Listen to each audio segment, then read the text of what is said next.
নমস্কাৰ সকলোকে স্বাগতম জনাইছো আৰু আজি এটা জ্বলন্ত সমস্যা আমাৰ অসম তথা উত্তৰ পূৰ্বাঞ্চলৰ এটা জ্বলন্ত সমস্যাক লৈ আমি আলোচনা কৰিম আৰু গমেই পাইছে আপোনালোকে floods dams and power politics in North East India স্বাভাৱিকভাৱে যিটো এটা জ্বলন্ত সমস্যা এই সমস্যাটোৰ সৈতে ৰাজনীতিও জড়িত হৈ আছে আৰু শেহতীয়াভাৱে আমি আগতে এই গোটেই বিষয়বোৰ বানপানী আমি যিটো ডাউনষ্ট্ৰীমত আছো আমি অসম বিশেষকৈ আমি ডাউনষ্ট্ৰীমত আছো আৰু আমাৰ আপষ্ট্ৰীমত অৰুণাচল আৰু তাৰ পিছত চাইনা তিব্বত আছে আৰু এই গোটেই এটা যিটো প্ৰেক্ষাপট এই প্ৰেক্ষাপটত এটা জিঅ' পলিটিক্স ইয়াত জড়িত হৈ আছে সেই সকলোবোৰ বিষয়ে আমি কথা পাতিম ভগৱতপ্ৰাণ দুৱৰা ছাৰ আমাৰ মাজত আছে গুৱাহাটী ইউনিভাৰ্চিটিৰ এগৰাকী প্ৰফেচাৰ জিঅ'লজিকেল ছায়েন্সেছৰ মই দুৱৰা ছাৰক স্বাগতম জনাইছো আৰু এগৰাকী পেনেলিষ্ট আছে আমাৰ তেখেত হৈছে তৰুণ চন্দ্ৰ বৰগোহাঁই তেখেত হৈছে নিপকোৰ এগৰাকী অৱসৰপ্ৰাপ্ত এক্সিকিউটিভ ডাইৰেক্টৰ মই তেখেতকৈ ইয়ালৈ স্বাগতম জনাইছো আৰু তুলাৰাম গগৈ এগৰাকী এক্টিভিষ্ট তথা এডভকেট গুৱাহাটী হাইকোৰ্ট মই গগৈ ডাঙৰীয়াকো মই আমাৰ এই কনক্লেভলৈ স্বাগতম জনাইছো আৰু মই আৰম্ভণি কৰিব বিচাৰিছো দুৱৰা ছাৰৰ পৰা যে ছাৰ আপুনি মোক কওক যে আমাৰ এই যিটো সমস্যা বিশেষকৈ বানপানীৰ সমস্যা যদি আমি কওঁ যে আমাৰ ইয়াত যিসকল বহি আছে বা আমাৰ টিভিৰ সন্মুখত যিসকল বহি আছে সকলোৱে এই সমস্যাটো আমি ভুক্তভোগী 1954 পৰা আমি যদি ডাঙৰ বানপানীবোৰ চাওঁ আমি 1954 পৰা ষ্টাৰ্ট হৈছিলে আৰু 2024 লৈকে আমি এই সমস্যাটো আমি ভুগিয়ে আছো আৰু যদি মই ডেটা এটা আপোনাৰ সন্মুখত মই দাঙি ধৰিব খুজিম যে লাষ্ট মই 1954 লৈকে নাযাওঁ মই 2016 পৰা যদি আহোঁ মই 2064 টু 2024 মই তাত আমি দেখিম যে আমাৰ অসমত যি বানপানী হৈছিলে ডাঙৰ বানপানীৰ কথা মই কৈছো তাত কমেও এটলিষ্ট 811 লোকৰ মৃত্যু হৈছিলে গতিকে এটা সমস্যাটো হৈছে বা প্ৰশ্নটো হৈছে যে আমি কৈ আছো যে ব্ৰহ্মপুত্ৰ আমি খনন কৰিম বহুতবাৰ কোৱা হ'ল ব্ৰহ্মপুত্ৰ খনন কৰি সমস্যাটো সমাধান হ'ব আৰু বহুত কিবা কৰিম কিন্তু সমস্যা হৈ ৰল গতিকে এই ক্ষেত্ৰত যিটো মেনেজমেণ্ট ফ্লাড মেনেজমেণ্ট ষ্ট্ৰাকচাৰেল আৰু নন ষ্ট্ৰাকচাৰেল এই দুইটা কথা ইয়াত জড়িত হৈ আছে আৰু লগতে মিটিগেশ্যন এই দুইটাৰ ওপৰত আপোনাৰ প্ৰাৰম্ভিক যিটো পৰ্যবেক্ষণ মই জানিব বিচাৰিম ধন্যবাদ পোনপ্ৰথমে মই প্ৰতিদিন গোষ্ঠীক মোক আজি এনেকুৱা এটা মঞ্চত কথা ক'বলৈ সুযোগ দিয়াৰ কাৰণে ধন্যবাদ জ্ঞাপন কৰিছোঁ এতিয়া মূল বিষয়টোলৈ আহিব বিচাৰিছোঁ অসমত যিটো ইয়াৰ ভৌগোলিক অৱস্থান এইটো কাৰণে ইয়াত বানপানী হয় সেয়া এতিয়া যে হৈছে এইটো নহয় অতীতৰ পৰাই হৈ আছিল এতিয়া আমাৰ বিভিন্ন কাৰণত আমাৰ তাত বানপানীৰ পৰা ক্ষয় ক্ষতি হোৱাৰ কাৰণবিলাকৰ কাৰণে আমাৰ বেছি ক্ষয় ক্ষতি আমি দেখিবলৈ পাইছোঁ আমি যদি চাওঁ 1950 চনৰ আগত 1950 চনত যিটো ভূমিকম্প আহিছিল সেই বৰ ভূমিকম্পৰ সময়ত গোটেই অৰুণাচলৰ পাহাৰবিলাকৰ যিটো গাঁথনি সেই গাঁথনিটো বহুতখিনি ঢিলা হৈ গ'ল ওপৰৰ যিখিনি শিলৰ তৰপ বা মাটিৰ তৰপ আছিল সেইবিলাক বহুত ঢিলা হৈ গ'ল আৰু সেই সময়তে আমি দেখা পাইছোঁ যে সেইটো যিহেতু আগষ্ট মাহত আছিল আৰু সেইটো বানপানীৰ সময় আছিল তেতিয়া যথেষ্ট সেই বানৰ লগত সেই পাহাৰৰ যিবিলাক খন্দা মাটি আছিলে সেইবিলাক উটি ভাহি আহি পেলাই ব্ৰহ্মপুত্ৰৰ মাজত সোমাই গ'ল আৰু ব্ৰহ্মপুত্ৰ তেতিয়াই আমি দেখিছোঁ যে কেইবা মিটাৰলৈকে মানে বাম হৈ পৰিল আৰু আমি তাৰ পিছত দেখিলোঁ যে 1954 চনত সেইটো সময়ত গোটেই অসমত এটা বহুত ডাঙৰ বানপানী আহিছিল আৰু অকল অসমেই নহয় সেইটো সময়ত আমি বিহাৰ পশ্চিমবংগ আৰু উত্তৰ প্ৰদেশতো সেই সময়ত বানৰ যথেষ্ট প্ৰভাৱ পৰিছিল আৰু সেইকাৰণে ৰাষ্ট্ৰীয় বাৰ আয়োগ বনাই তেতিয়াহ'লে এই বান নিয়ন্ত্ৰণৰ ব্যৱস্থাটো কেনেকুৱাকৈ কৰিব পাৰি তাৰ এটা ব্যৱস্থাৰ কাৰণে আগবাঢ়িছিল আৰু তাতে কেইটামান মানে তিনিটা ভাগত সেই বান নিয়ন্ত্ৰণ পৰিকল্পনাটো কেনেকৈ কৰিব ঠিক কৰিছিলে এটা কৰিছিলে যে ইমিডিয়েট মানে বানপানী হোৱাৰ লগে লগে কি কৰিব আৰু এটা শ্বৰ্টকালীন মেজাৰ মানে শ্বৰ্ট টাৰ্ম মেজাৰ আৰু এটা মানে দীৰ্ঘকালীন ব্যৱস্থা এইকেইটা কৰাৰ কাৰণে ব্যৱস্থা মানে তেওঁলোকে সিদ্ধান্ত ল'লে আৰু তাৰ ফলতেই আমাৰ অসমত প্ৰথম হিচাপে আহিলে যে মাথাউৰি বনোৱা যে মাথাউৰিৰ দ্বাৰা আমাৰ যিবিলাক বিশেষকৈ যিবিলাক ইম্পৰ্টেণ্ট আমাৰ নগৰ চহৰ আছিলে সেইবিলাকত যাতে বানপানীৰে পৰা আমি সেইবিলাকক অলপমান ৰিলিফ দিব পাৰোঁ সেইটো কাৰণে তেনেকুৱা ধৰণৰ ষ্ট্ৰাকচাৰবিলাক বনোৱা হ'ল আৰু সেই যেতিয়া সিদ্ধান্ত লোৱা হৈছিল তেতিয়াই আছিলে যে এই যে মাথাউৰি বনোৱাটো কিন্তু এটা পিয়ৰলি টেম্পৰৰী মেজাৰ আৰু আজি বৰ্তমান আমি অসমত দেখা পাই আছো যে 4,500 কিলোমিটাৰ আমাৰ মাথাউৰি বনোৱা হ'ল এতিয়ালৈকে আৰু আমাৰ মুখ্য বান নিয়ন্ত্ৰণ ব্যৱস্থাটোৱেই হৈ থাকিলে মাথাউৰি বন্ধা আৰু যিটো আচলতে আমি আৰু কিছুমান আমাৰ আছিলে যে দীৰ্ঘকালীন ব্যৱস্থা আমি কেনেকুৱাকৈ ল'ব লাগিব কেচমেণ্ট এৰিয়াটোক আমি কেনেকৈ তাত যাতে ছেডিমেণ্ট আহিব নোৱাৰে ছেডিমেণ্ট ট্ৰেপিং আমি কেনেকৈ কৰিব পাৰিম মানে পাহাৰত যাতে খনন কেনেকুৱা ধৰণে কম হ'ব আৰু আমি আমাৰ ডেভেলপমেণ্টেল এক্টিভিটিবিলাক কেনেকুৱাকৈ লৈ যাম সেই কথাবিলাকৰ কিন্তু আজিলৈকে কোনো ব্যৱস্থা কৰা হোৱা নহ'ল যেনেকৈ এতিয়া ধৰক আমাৰ পপুলেশ্যন বাঢ়ি গ'ল 1951 চনত অসমৰ 102 জন আছিলে প্ৰতি বৰ্গ কিলোমিটাৰ পপুলেশ্যন জনসংখ্যা আৰু এতিয়া আমাৰ আহিলে 398 প্ৰায় 400 জন প্ৰতি মানে ঘন কিলোমিটাৰ বৰ্গ কিলোমিটাৰত গতিকে মানুহ যিহেতু বাঢ়ি গ'ল আমাক মানুহৰ কাৰণে ঘৰ লাগিলে ৰাস্তা লাগিলে আৰু বাকী ধৰবিলাক ইনফ্ৰাষ্ট্ৰাকচাৰ লাগিলে আমাক পাৱাৰ ৰিকুৱাৰমেণ্ট বাঢ়ি গ'ল গতিকে আমাক খাদ্যৰো ব্যৱস্থা কাৰণে আমাক কৃষি মাটি আমাৰ বঢ়াব লগা হ'ল ফলত আমি বহুত সময়ত ফৰেষ্ট লেণ্ড কাটিব লগা হ'ল মানে ফৰেষ্ট ধ্বংস কৰি পেলাই আমি ঘৰ দুৱাৰ বনাব লগা হ'ল আৰু মানুহে বাধ্যত পৰি আমাৰ যিবিলাকত আগতে বানপানী হোৱা জেগা এতিয়াও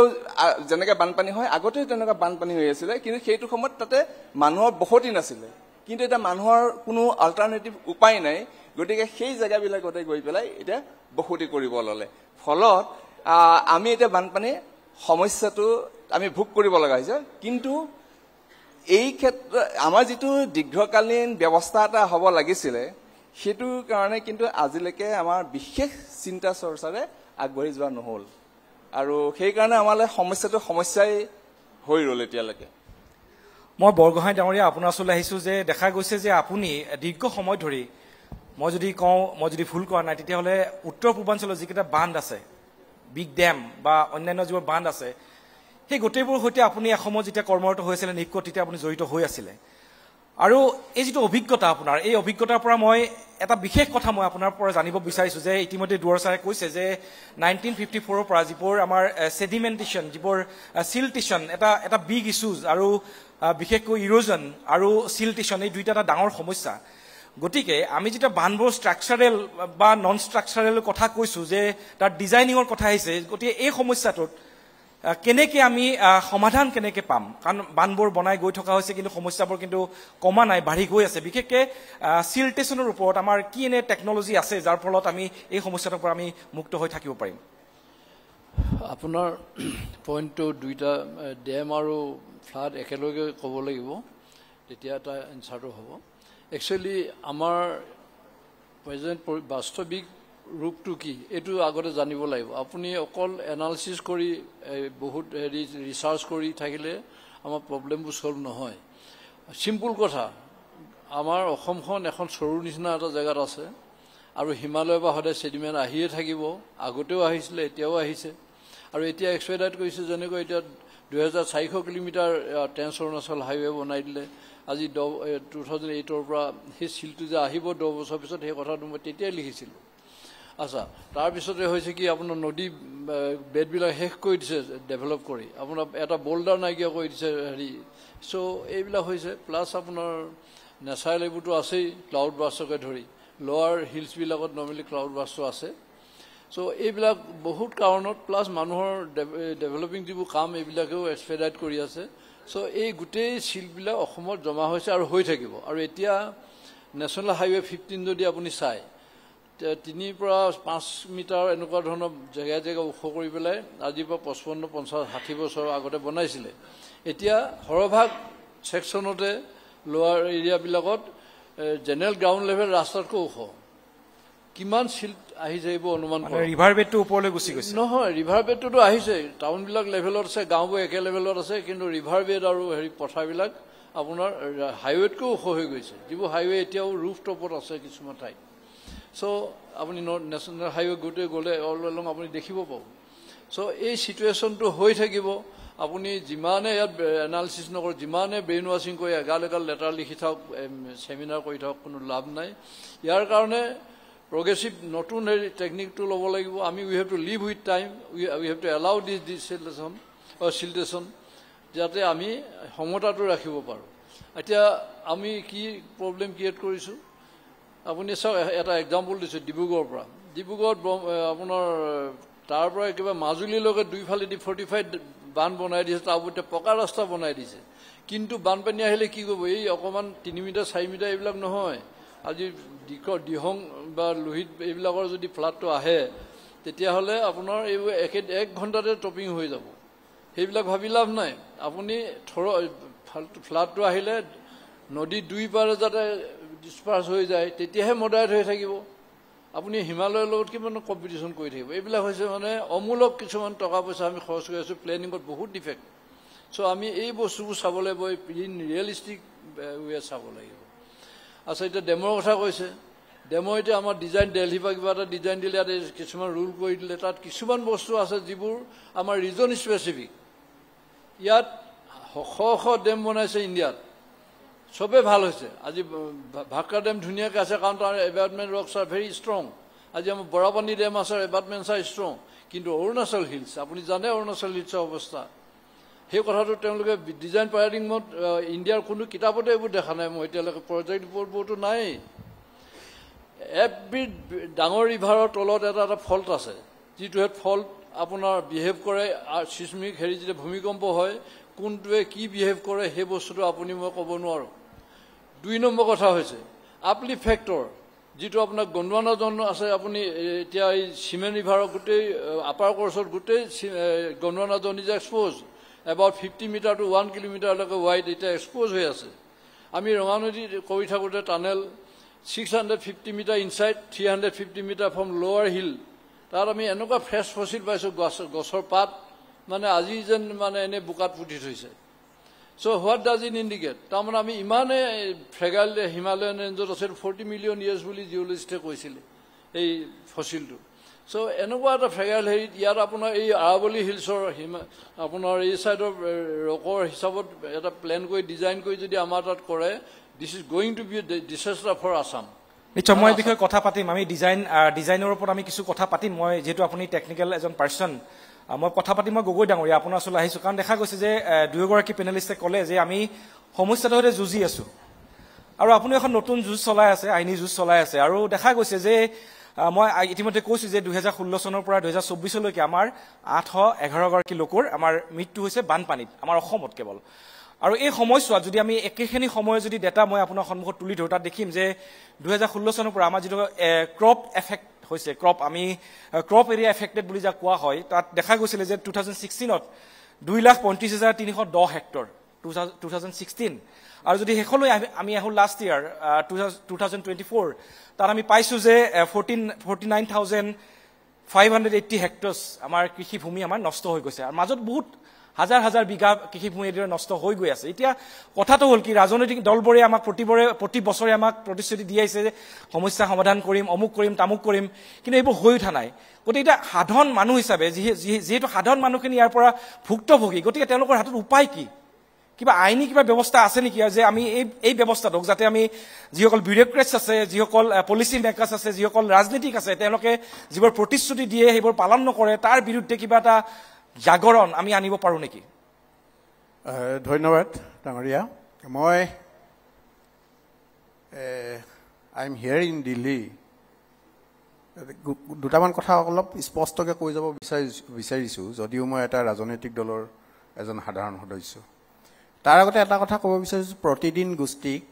মই অন্তৰৰ পৰা এইটো আগতেও কেইবাটাও টকশ্বত মই কৈছোঁ মই অন্তৰৰ পৰা কৃতজ্ঞতা আৰু ধন্যবাদ জনাইছোঁ এইকাৰণে এটা সময়ত যেতিয়া নামনি সোৱণশিৰি জলবিদ্যুৎ প্ৰকল্পৰ বৃহৎ নদী বান্ধৰ বিৰুদ্ধে তীব্ৰ আন্দোলন হৈ আছিল সেই সময়ত ডেম ডেভেলপাৰ কোম্পানী NHPCয়ে বিভিন্ন ধৰণৰ দামী দামী এডভাৰটাইজ পেপাৰবিলাকত দিছিল। একমাত্ৰ মই পেপাৰ এডভাৰটাইজবিলাক তেওঁলোকৰ পৰা লৈ পেপাৰৰ মিডিয়াত প্ৰকাশ কৰাটো ভুল বুলি ক'ব বিচৰা নাই, সেইটো কৰিব। একমাত্ৰ প্ৰতিদিন পেপাৰ, প্ৰতিদিন গোষ্ঠী যিয়ে NHPCয়ে দিবলৈ অহা এডভাৰটাইজ প্ৰত্যাখ্যান কৰিছিল। গতিকে তেখেতলোকক মই সেইটোৰ পৰা ধন্যবাদ দিবই লাগিব। তেওঁলোকৰ এডভাৰটাইজ নল'লে তেওঁলোকে। এতিয়া কথা হ'ল আমি পাৰ্টিকুলাৰলি নামনি সোৱণশিৰি জলবিদ্যুৎ প্ৰকল্পৰ নামনি অঞ্চলত বসবাস কৰা ৰাইজৰ জীৱন জীৱিকা সভ্যতা সংস্কৃতি কেনেকৈ ৰক্ষা হ'ব, সেইটো কাৰণে আমি খুচৰি থাকোঁতে বহু কথা আহিল, যিটো কাৰণে 2003 চনৰ পৰা তীব্ৰ আন্দোলন হ'ল। আমি 2016 চনত ন্যায়ালয়ৰ ওচৰত চাপিবলগীয়া হ'ল। ন্যায়ালয়লৈ কিয় আহিলোঁ? আমি আন্দোলনৰ পথ এৰি, আন্দোলনৰ একে চাইমালটেনিয়াছলি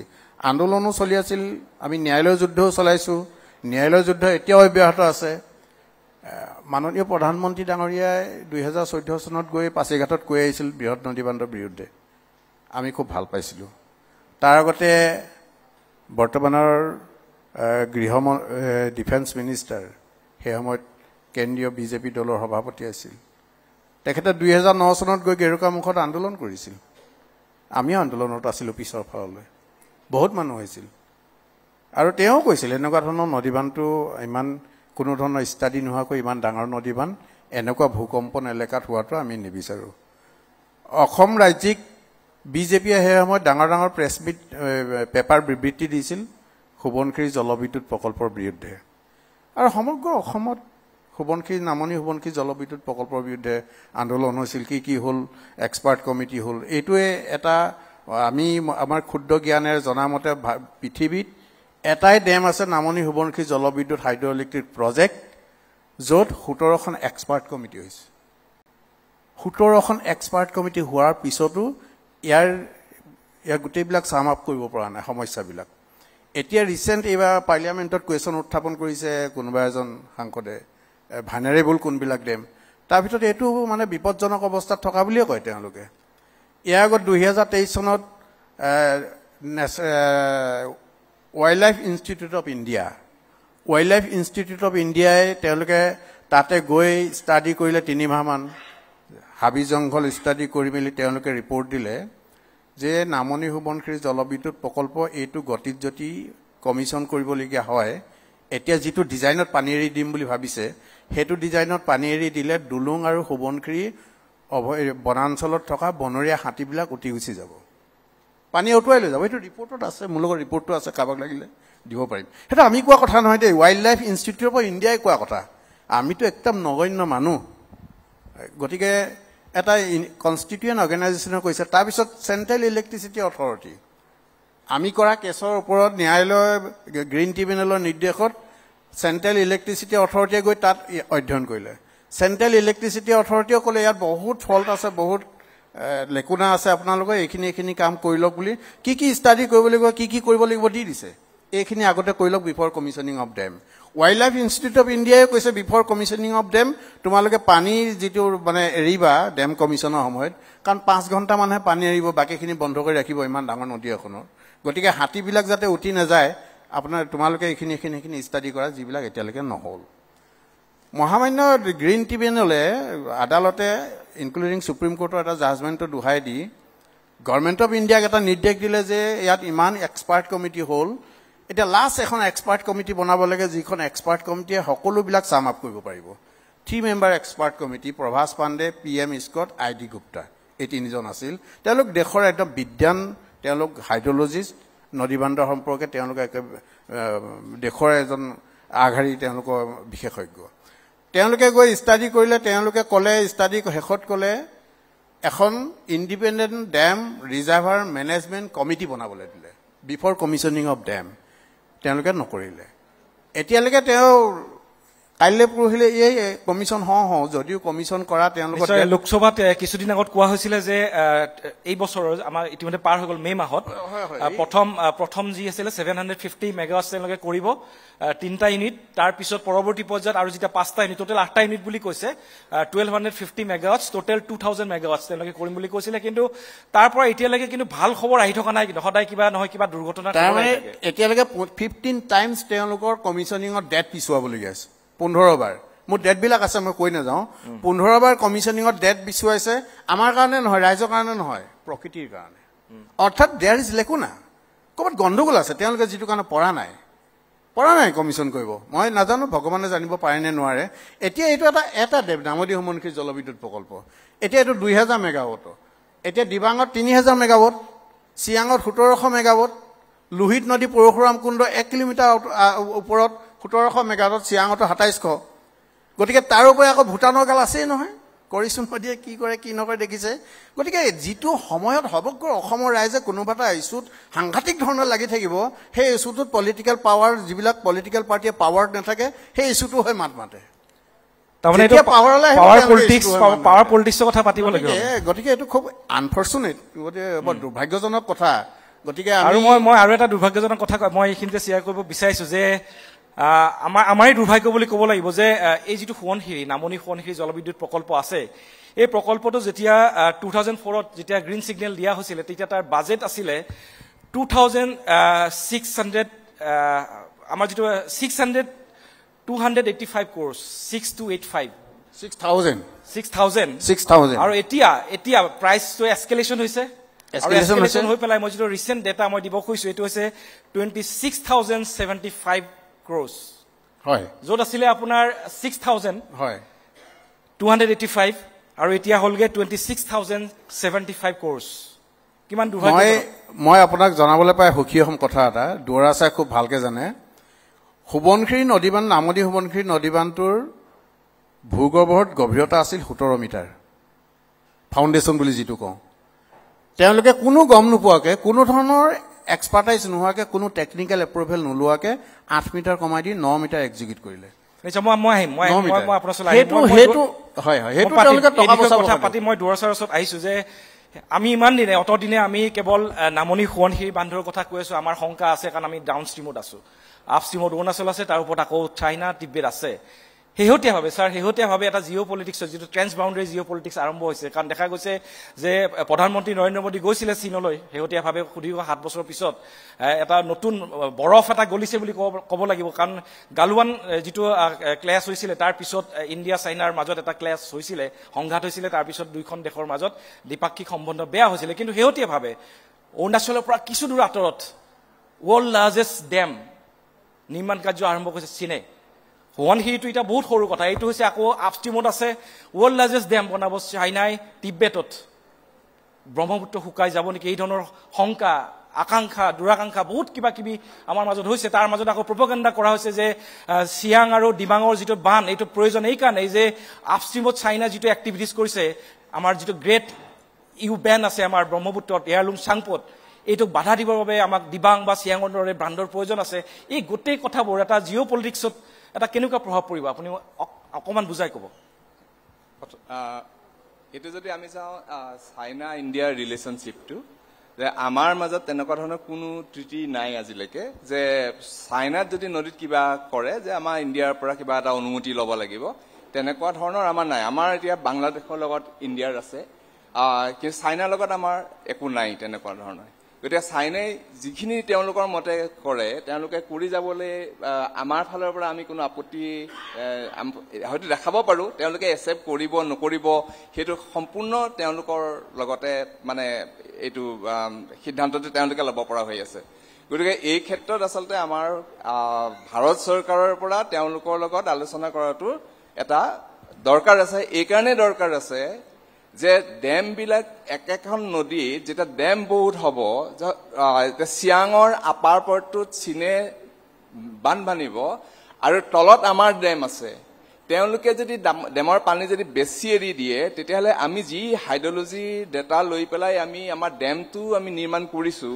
সেই ডেমটোৰ সেইটো কেপাচিটি সেই পানীটো ধৰি ৰাখিব পৰা কেপাচিটি নাথাকিবও পাৰে গতিকে সদায় এটা ৰিজাৰ্ভৰ অপাৰেশ্যনৰ কাৰণে কেস্কেডিং ডেম যেতিয়া থাকে প্ৰত্যেকটো ডেমৰ পৰা কিমান পানী এৰি দিব তলৰ ডেমটোৱে কিমান পানী এৰি দিব কিমান পানী ধৰিব এটা তেনেকুৱা ধৰণৰ এটা ক্যালকুলেশনৰ মাজত এটা ব্যৱস্থা থাকে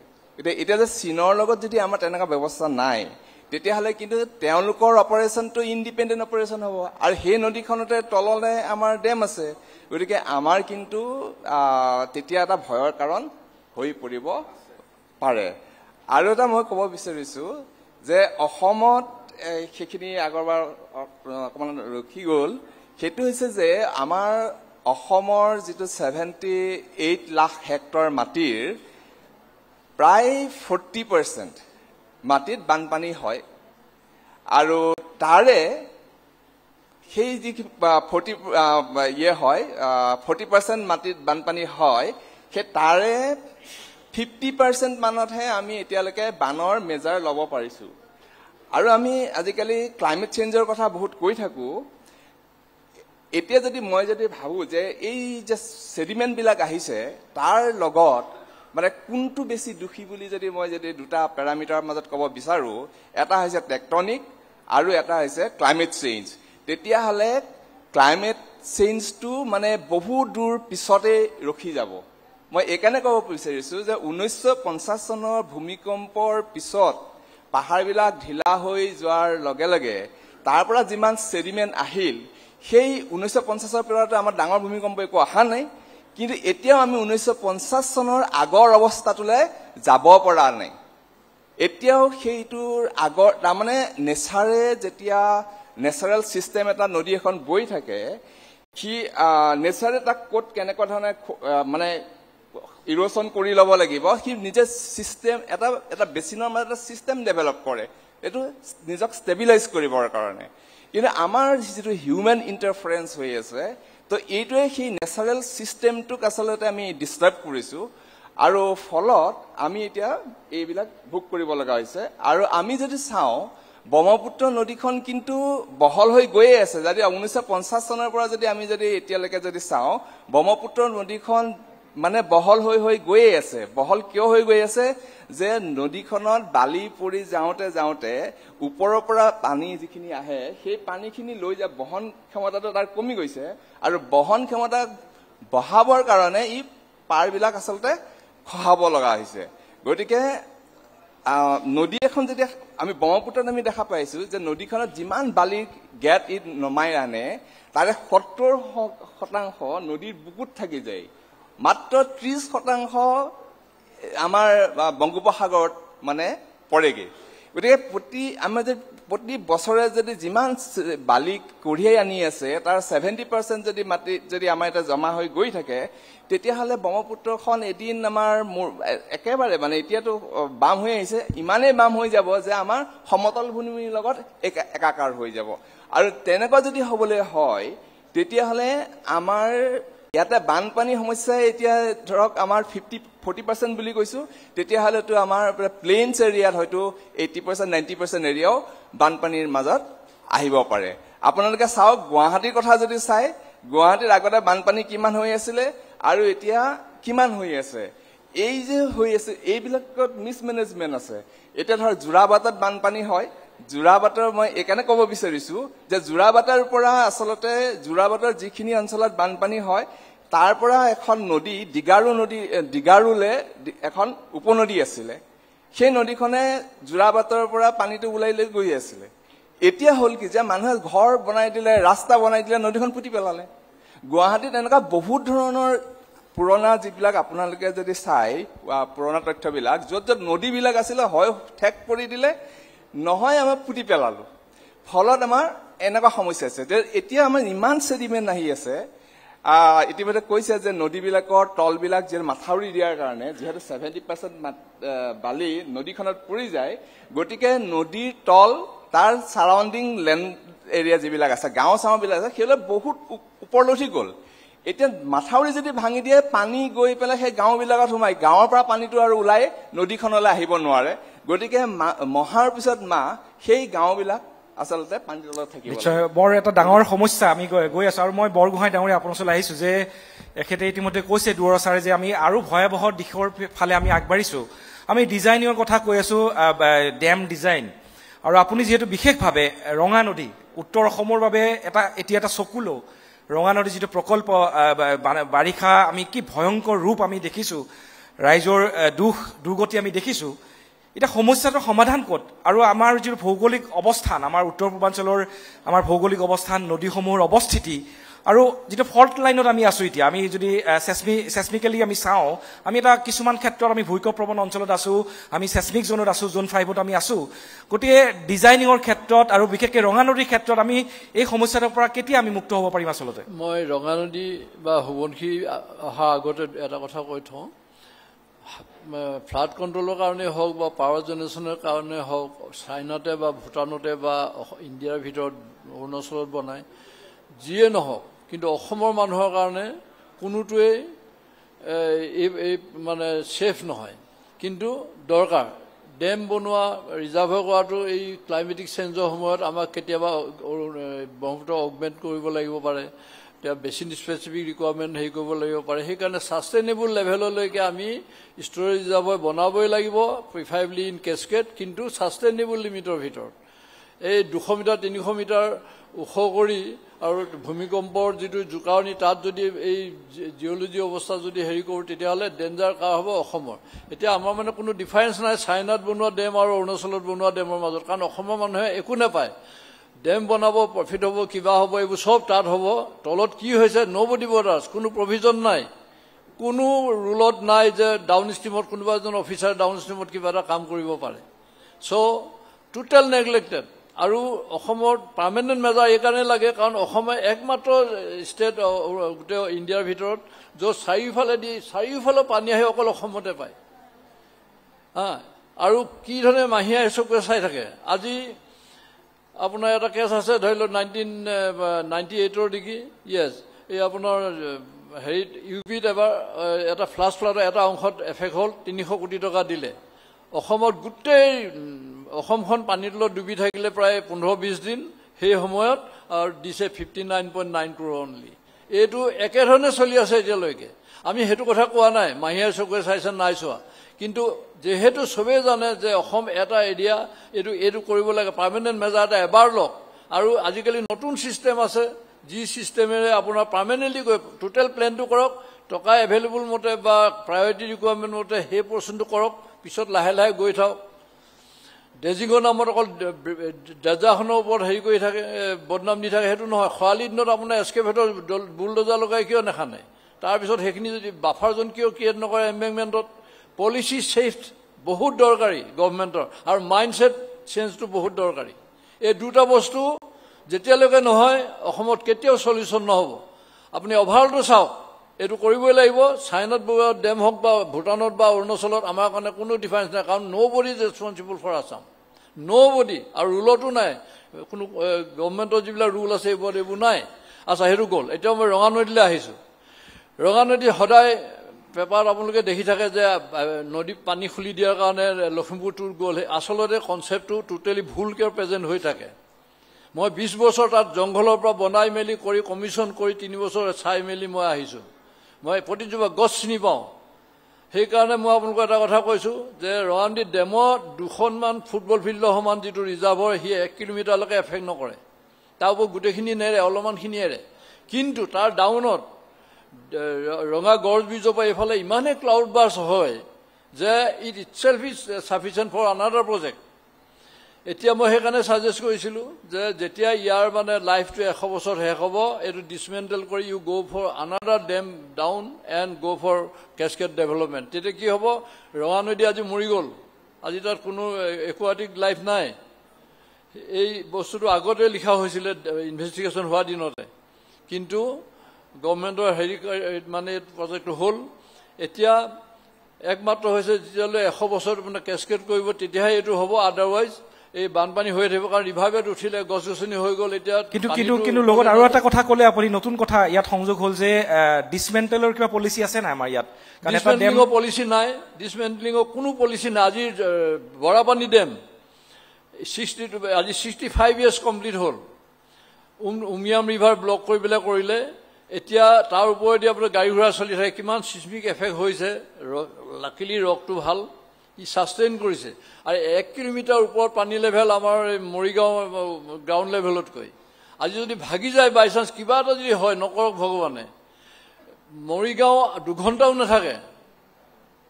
এনেকুৱা এটা পৰিস্থিতিত আছোঁ আমি আৰু এতিয়া যেতিয়া এই যে তাৰ এজটো শেষ হ'ব ডিজাইন পিৰিয়ডটো এপ্ৰক্সিমেটলি 100 years বুলি ধৰে যদি 35 বছৰৰ পিছত ডিছমেণ্টলিঙৰ প্ৰভিজন কি প্লেন আছে ক'তো নাই ইণ্ডিয়াৰ এইবোৰ ৰুলত এতিয়ালৈকে ওলোৱাই নাই চ' ডিছমেণ্টলিঙৰ এতিয়াই প্লেন কৰিব হ'ল আৰু যদি এইটো ডিছমেণ্টেল হয় অসমে তেতিয়া উমিয়াম বিভাগ আকৌ ঘূৰাই পাব 100 বছৰৰ পিছত তাৰপিছত তেওঁলোকে নিজে এটা কিবা হেৰি কৰি ল'ব পাৰিব সোৱণশিলে একমাত্ৰ সোৱণশিলে আহি আছো এতিয়া আচ্ছা ৰঙানদীৰ কথাটো ক'লো কেনেকৈ দিছেৰি হ'ল ৰঙানদী এই তাত ইমানেই ক্লাউড বাছ হয় ডাউন ষ্ট্ৰীমত ডেমৰ ডাউন ষ্ট্ৰীমত ধৰি লওক ৰঙা গছ বীজ বৈ ডাঙৰ ডাঙৰ ৰুম চাইজ বল্ডাৰ একদম ৰাস্তা ওপৰেদি গৈ নদীত পৰেগৈ মই নিজে এইবিলাক দেখিছোঁ আৰু চাবলৈ তেতিয়াও মানুহ যাব পাৰে মই 20 বছৰ ধৰি অবজাৰ্ভ কৰি এই কথাটো কৈছোঁ মই এনেই কোৱা নাই আৰু মোৰ লগত গৈ কোনোবা সেইটো চেলেঞ্জ কৰি চাবগৈ পাৰে এটা হ'ল সেইটো সোৱণশিৰ কথাটো কওঁ এতিয়া সোৱণশিৰ ষ্ট্ৰাকচাৰেল হেৰিৰ ওপৰত মই কম্পিটেঞ্চিৰ ওপৰত মই কথাটো নকওঁ কাৰণ এইবোৰ ডিজাইন কৰিছে তেওঁলোকে বনাইছে তেওঁলোকেও জানে কিন্তু এটা কথা লেকিং সেইটো হৈছে কি ফুল ৰিজাৰ্ভৰ লেভেলত এবাটমেণ্ট ৰক আৰু ৰিজাৰ্ভৰ হিল শ্লোপবোৰে কি বিহেভ কৰিব সেই এনালিচিছটো প্ৰজেক্ট ৰিপৰ্টত নাই যিটো কাৰণত we are apprehensive of any trouble downstream আৰু ইটো কথা হৈছে 8টা মেচিন যেতিয়া অকল 5 ঘণ্টাৰ কাৰণে চলাব দিনত আৰু সদায় 5 ঘণ্টা কাৰণে উঠা নমা কৰি থাকিব এখন নদী হৈ থাকিব নেকি পাগল নহয় নেকি এইবোৰ যিবোৰে প্লেন কৰিছে এইবোৰ কিন্তু তেওঁলোকে সদায় কৈ আছে যে ৰানন্দা ৰিভাৰ প্ৰজেক্ট বুলি কৈ আছে এইবোৰ মানে এইখন নদী হৈ থাকিব নেকি সেই 8টা মেচিনে যোৱাৰ পিছত সেই এলুভিয়েল চইলটোত সেইখন সেই ডাউনৰ মানুহ নহয় নেকি এইবোৰ চ' মানুহৰ খং এটা আছে মই কথা কোৱাৰ কাৰণ এইকাৰণে মানে চেণ্টিমেণ্টত লাগে কিছুমান কথা তেওঁলোকে কিবা এটা অথৰিটি হ'ল বুলিয়ে কৰিব আৰু আমাৰ মানুহ মৰি থাকিব এইটো নহয় আৰু ডাউন ষ্ট্ৰীমৰ এইখিনি কথা তেওঁলোকে চলাওক সোৱণশিৰ চলাবলৈ এতিয়াও আমি কওঁ কিন্তু সোৱণশিৰ চলাবলৈ হ'লে within the carrying capacity of the river ছাইডত কোনো ডিষ্টাৰ্ব নোহোৱাকৈ ওচৰৰ যিবিলাক নৈ বিল খাল এইবিলাকত ডিষ্টাৰ্ব নোহোৱাকৈ চলাই থাকক আমাক ক'বলৈ একো নাই কিন্তু ডাউন ষ্ট্ৰীমত য'তে ইম্পেক্ট হয় এওঁলোকে 1 পইচাও নাপায় একো বেনিফিট নাপায় কিন্তু অকল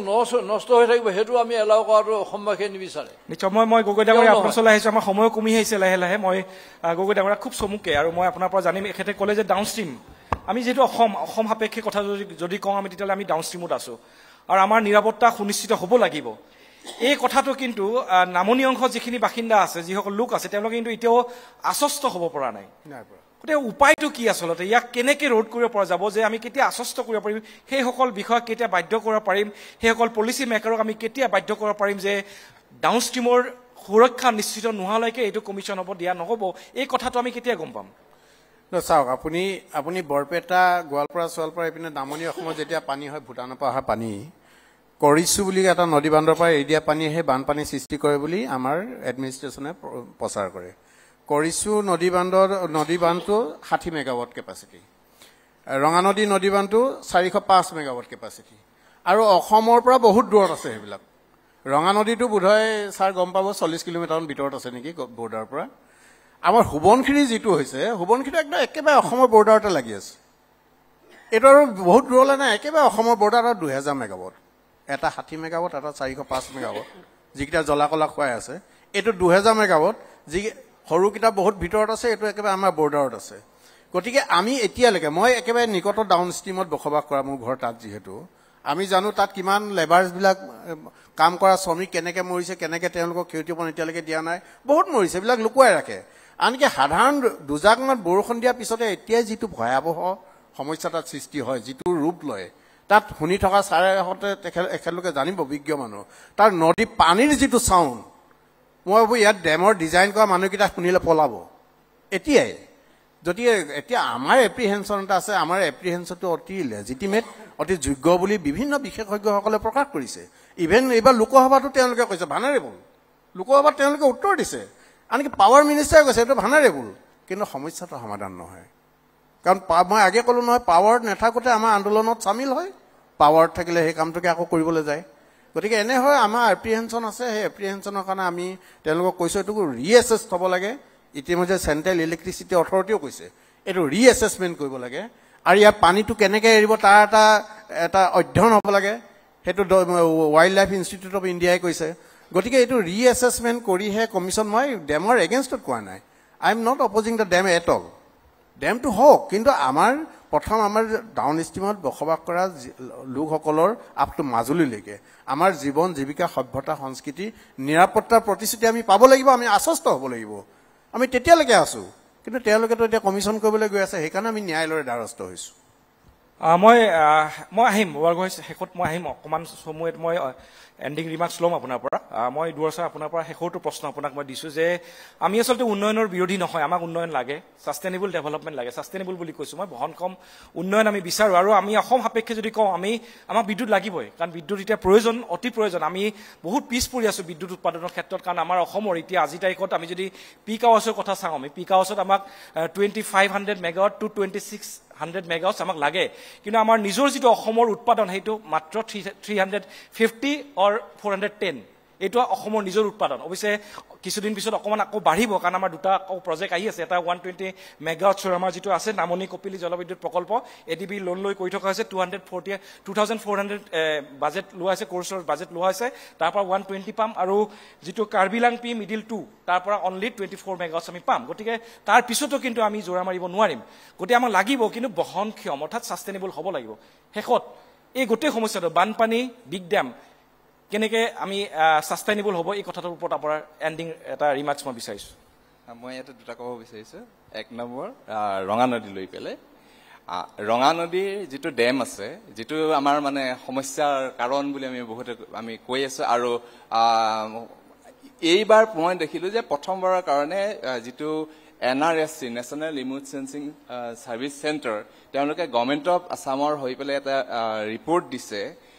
যিটো ফ্লাড জোনেশ্যন মেপিং অফ আছাম আৰু তাতে তেওঁলোকে ক্লিয়াৰলি উল্লেখ কৰিছে যে ৰঙা নদী ডেমৰ কাৰণে আৰু দৈয়াং যিটো জলবিদ্যুৎ প্ৰকল্প এই দুটাৰ কাৰণে অসমত বানৰ সমস্যা হয় বুলি পেলাই অফিচিয়েলি তেওঁলোকে তাতেটো ৰিকগনাইজ কৰিছে এতিয়া ইতিমধ্যে আমাৰ এজন বক্তাই কৈ গৈছে যে যেহেতু ক্লাউড বাৰ্ষ্ট হয় সেইটো কাৰণে ৰঙা নদীৰ মানে বানপানীটো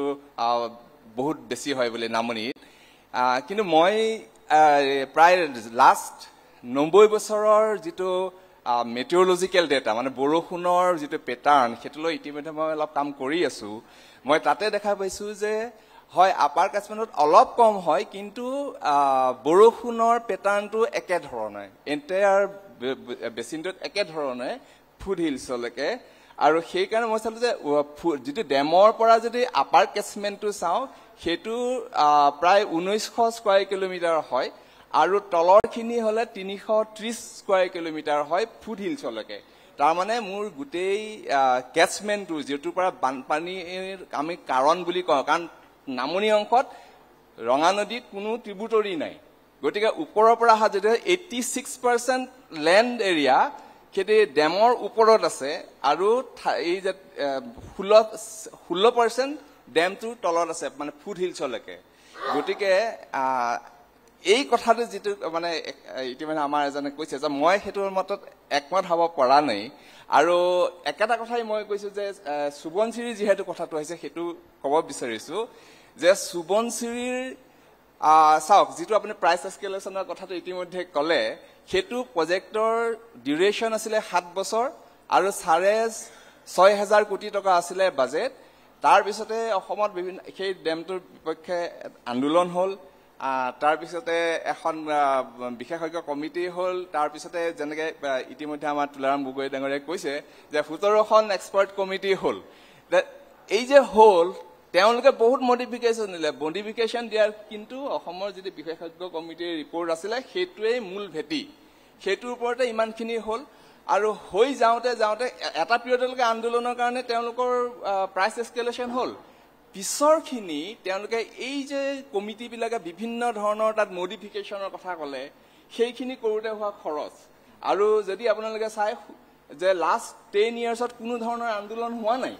এই আন্দোলন নোহোৱা পিৰিয়ডতো কিন্তু তেওঁলোকে অৰিজিনেলি 7 বছৰ প্লেন আছিলে তেওঁলোকে ক'লে যে আন্দোলনৰ কাৰণে ডিলে হৈ গ'ল তাৰ পিছত কিন্তু 10 বছৰ গ'ল এতিয়াও কিন্তু এক্সিকিউশ্যনৰ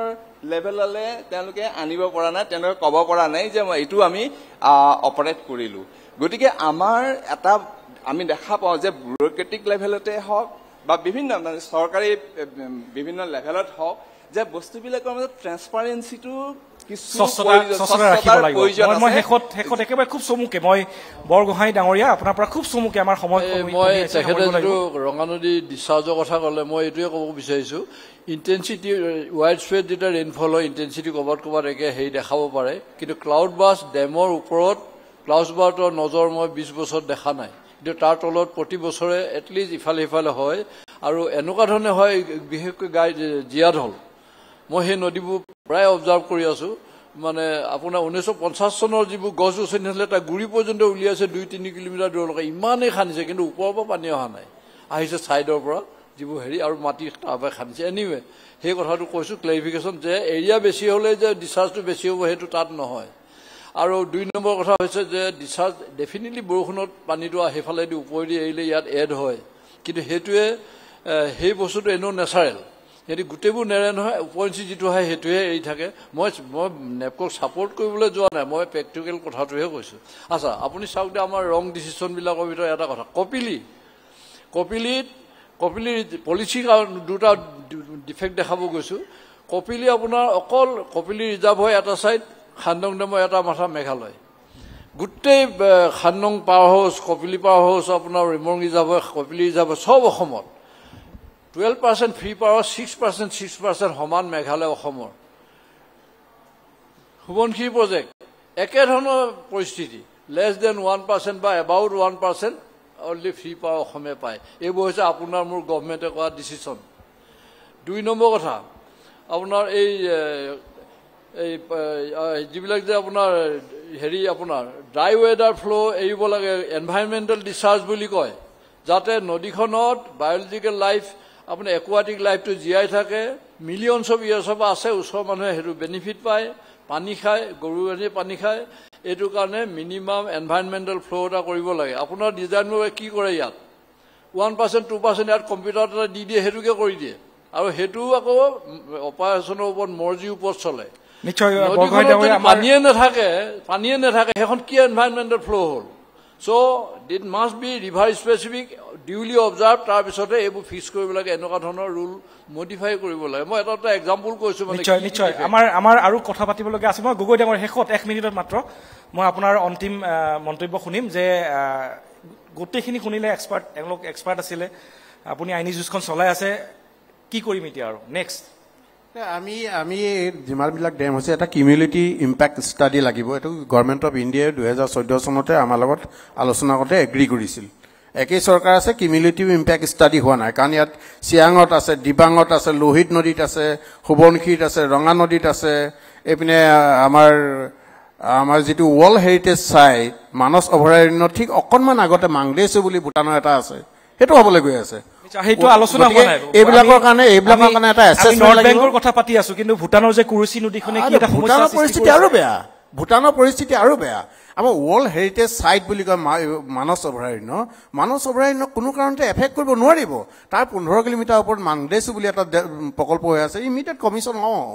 আৰু তাৰ পৰা এৰি দিয়া পানীয়ে মানসটো উটুৱাই নিব এইটো বিশেষজ্ঞ কৈ আছে আমিতো কোৱা নাই গতিকে এইবিলাক কথা নিশ্চয় গগৈ ডাঙৰীয়া ধন্যবাদ আপোনাক ধন্যবাদ জনাইছো আৰু মই 3গৰাকী পেনেলিষ্ট আমাৰ ভগৱতমান দুৱৰা ছাৰ আপোনাক ধন্যবাদ জনাইছো আমাৰ আমন্ত্ৰণ ৰক্ষা কৰি ইয়ালৈ আহিলে আৰু তৰুণ চন্দ্ৰ বৰগোহাঁই ডাঙৰীয়া আপোনাকো ধন্যবাদ জ্ঞাপন কৰিছোঁ তুলাৰাম গগৈ আপোনাকো ধন্যবাদ জ্ঞাপন কৰিছিলোঁ আৰু মই লগতে আৰু এটা সৰু কথা মই ক'ব খুজিছোঁ যে আমি আচলতে এই পেনেলত আজি NSPC আৰু নিপকোৰ যিসকল কৰ্মৰত বিশেষজ্ঞ আছিলে বা বিষয়া আছিলে তেওঁলোকক আমি বহুবাৰ তেওঁলোকৰ ওচৰলৈ গৈছিলোঁ অফিচিয়েল কমিউনিকেশ্যন হৈছিলে তেওঁলোকক বিচাৰিছিলোঁ আমি যে দিল্লীত হ'ব দিল্লীয়ে শুনক কথাবোৰ অন্ততঃ যে দিল্লীৰ পৰা যিহেতু পলিচিবোৰ বনায় তেওঁলোকে গতিকে দিল্লীয়ে কথাবোৰ শুনক জানক সেইবাবে আচলতে প্ৰতিদিন গোষ্ঠীৰ এই পদক্ষেপ আছিলে কিন্তু তেওঁলোকে সঁহাৰি নিদিলে আমি অনাগত দিনত তেওঁলোকক আমি আশা কৰিম যে তেওঁলোকে অন্ততঃ ৰাইজৰ পক্ষত থাকি ৰাইজৰ হৈ তেওঁলোকে কথাবোৰ ক'ব আৰু ৰাইজে যাতে এই বিষয়বোৰৰ পৰা এই যিটো তেওঁলোকৰ মন মগজুত যিবোৰ সোমাই আছে ভয় শংকা এইবোৰ যাতে ৰাইজে আঁতৰি থাকিব পাৰে তাৰ বাবে অন্ততঃ এই যিবোৰ চৰকাৰী যিটো ব্যুৰক্ৰেটছ আছে সেই তেওঁলোকে যাতে এই কথাবোৰ মৰ্মবেদনাবোৰ ৰাইজৰ বুজিব পাৰে সেই আশা আমি এই দিল্লীৰ এই মঞ্চৰ পৰা কৰিছোঁ আৰু সেই আশাৰে মই নয়ন প্ৰতিম কুমাৰ এই অনুষ্ঠানৰ পৰা বিদায় লৈছো ধন্যবাদ No, I have a question if you don't mind মানে মই অকমান বাহিৰলৈ গলো কাৰণে maybe I missed out I'm much curious about the Siang it's 70 gigawatt Madog আৰু ইফালে Boleng one is 11,000 one is 60,000 negativity kimi dekha pai tar pra apnalokor pra because the distance is only 300 kilometer The objective of China is totally not known, but they have a very clear mind. South-north transition of water resources. A plan to totally Siangkhon divert kora proposal ase. No, sir, I disagree with that. That has been my bhalke poriso that China has no plan to divert the river to anywhere. It's just suggesting they are basically giving a now dam of that concept which was quoted in the media is not a correct one. No, that I have read it. That is no, it's not a right correct wrong one. The other one is that যেটো আমাৰ intention হৈছে যে তলত আপোনাৰ cascade কৰি at least দুটা dam বনাই আমি হয় এই যিমান স্পিডত আহিলেও আপোনাৰ সেই ইউ টাউনটো যেতিয়া এইটো একচুয়ালি সাৰ্ভে অফ ইন্ডিয়া ৰিপৰ্টত আছে যে এই যেটো ড্যাম চাইনাই বনাইছে এইটো আমাৰ যদিও ৰিপৰ্টত লিখিছে যে চাইনাহে এইটো 17 বছৰ পৰা লাগি আছে মিছা কথা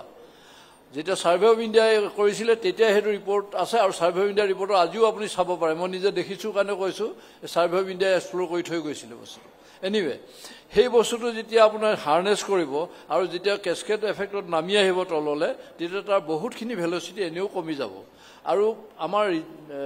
যদি ড্যামটো তাত ডেফিনেটলি উইথষ্টেণ্ডিং কেপাসিটি কৰিয়ে কৰিব আৰু এটা হলো প্ৰপোৰ্শন তেওঁলোকে ৰিটেইন কৰিব যিটোৱে আমাৰ চাৰ্জিং এটা বহুতখিনি কমাই দিব So, hetu definitely 30%, 40% holo mitigation hobo. Sri Dwara, apni kiba kob bicharisile? কথাটো হল কি যে ৰিজাৰ্ভাৰ অপাৰেশ্যন যেটো হ'ব মানে ইণ্ডিয়াটো ড্যাম থাকিব তেওঁলোকৰ তাতো ড্যাম আছে গতে এই দুটাৰ মাজত কেনেকুৱা ধৰণৰ ৰিজাৰ্ভাৰ অপাৰেশ্যন হ'ব সেইটো কাৰণে ইণ্ডিয়াই চাইনা লগত কথা নাপাতিলে আমাৰ অসুবিধা হ'ব পাৰে কাৰণ আমি জানিব লাগিব যে আপষ্ট্ৰীমত তেওঁলোকে কেনেকৈ অপাৰেট কৰিব বিচাৰিছে আৰু আমাৰ বৰগোহাঁই যেটো কৈছে যে তললে অহা লগে লগে আমাৰ তাৰ এনাৰ্জি ডেসিপেট হৈ যাব গতিকে আহোতে আমাৰ সময় লাগিব কিন্তু হলেও যে সেই ডেমৰ অপাৰেশ্যনটো কেনেকুৱাকে হ'ব আমি যদি নেজানো তেতিয়াহলে আমাৰ ইয়াতে আহি কেতিয়া কেনেকৈ ইম্পেক্ট কৰিব আমি এটো গম নাপাম গতিকে আমি যেটো কৈ আছো যে আমি এটো মানে যেহেতু আমাৰ মানে ৰাইট টু দ্য ৰিভাৰ এটুৰ কাৰণে আমি ৰাইপেৰিয়ান ৰাইট যেটো সেটুৰ কাৰণে আমি ড্যাম বনাব বিচাৰিছো সেই সিদ্ধান্তটো কিন্তু যদি হৈছে তেটো ভুল সিদ্ধান্ত হ'ব চাইনাটো বনাইছে আমিতো তেওঁলোকে বন্ধ কৰিব নোৱাৰো গতিকে আমাৰ মাজত এটা নেগোশিয়েট হোৱা কথা থাকিব লাগে যে তেওঁলোকে